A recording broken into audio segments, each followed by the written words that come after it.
अगर आपको हमारे वीडियोस पसंद आ रहे हैं तो आप हमारे चैनल GOPSNS को सब्सक्राइब करना ना भूलें और अभी सब्सक्राइब कर लें। चलिए वीडियो शुरू करते हैं। आज की इस वीडियो में हम आपको बताएंगे कि रामायण में किन किन देवताओं के पुत्रों का वर्णन किया गया है। नंबर 1, वानर सेना के सेनापति नील। जी हाँ, रामायण में नील को अग्निदेव का पुत्र बताया गया है। नील सुग्रीव की सेना में प्रमुख वानर योद्धाओं में से एक थे और उन्होंने लंका में रावण के खिलाफ लड़ाई में महत्वपूर्ण भूमिका निभाई थी। अग्निदेव के पुत्र के रूप में उनकी वंशावली को अक्सर उनकी ताकत, वीरता और अद्वितीय क्षमताओं पर जोर देने के लिए उजागर किया जाता है, जो सीता को बचाने की खोज के दौरान भगवान राम की सहायता करने में महत्वपूर्ण थे। नंबर 2, राम सेतु के निर्माता और निर्देशक नल। हाँ, यह सही है, रामायण में नल, जिसे कभी कभी नल भी कहा जाता है, को देवताओं के दिव्य वास्तुकार और शिल्पकार विश्वकर्मा के पुत्र के रूप में वर्णित किया गया है।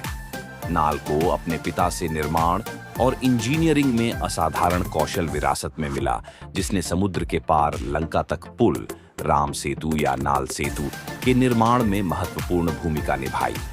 इस पुल ने भगवान राम और उनकी सेना को सीता को बचाने के लिए रावण के राज्य में जाने की अनुमति दी। नाल की विशेषज्ञता विश्वकर्मा के पुत्र के रूप में उनकी दिव्य वंशावली का प्रमाण है। नंबर 3, किष्किंधा के राजा बाली। हाँ, रामायण में बाली, जिसे वली के नाम से भी जाना जाता है, को वास्तव में देवताओं के राजा और गरज और बारिश के देवता इंद्र के पुत्र के रूप में वर्णित किया गया है। बाली किष्किंधा का राजा और सुग्रीव का बड़ा भाई था। वह अपनी अपार शक्ति और वीरता के लिए जाना जाता था, जो उसे अपने दिव्य पिता इंद्र से विरासत में मिली थी।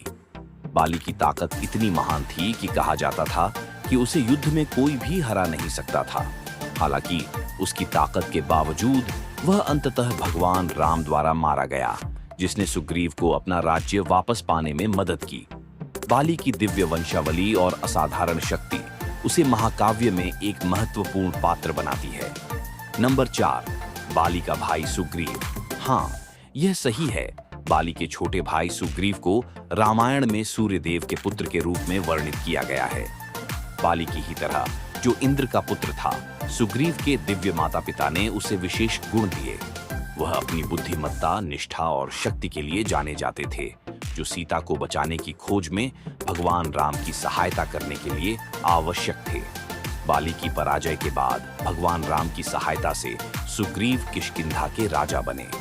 राम के साथ उनका गठबंधन वानर सेना को इकट्ठा करने में महत्वपूर्ण था, जिसने अंततः रावण के खिलाफ लड़ाई में महत्वपूर्ण भूमिका निभाई।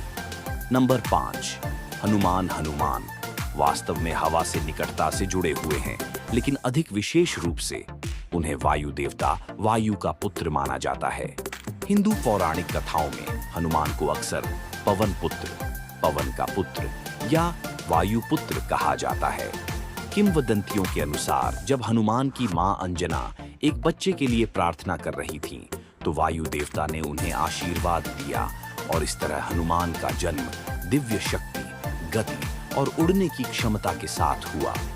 ये गुण अक्सर उनके पिता वायु से जुड़े होते हैं और रामायण और अन्य हिंदू धर्म ग्रंथों में हनुमान को एक शक्तिशाली और समर्पित व्यक्ति के रूप में चित्रित करने में योगदान करते हैं।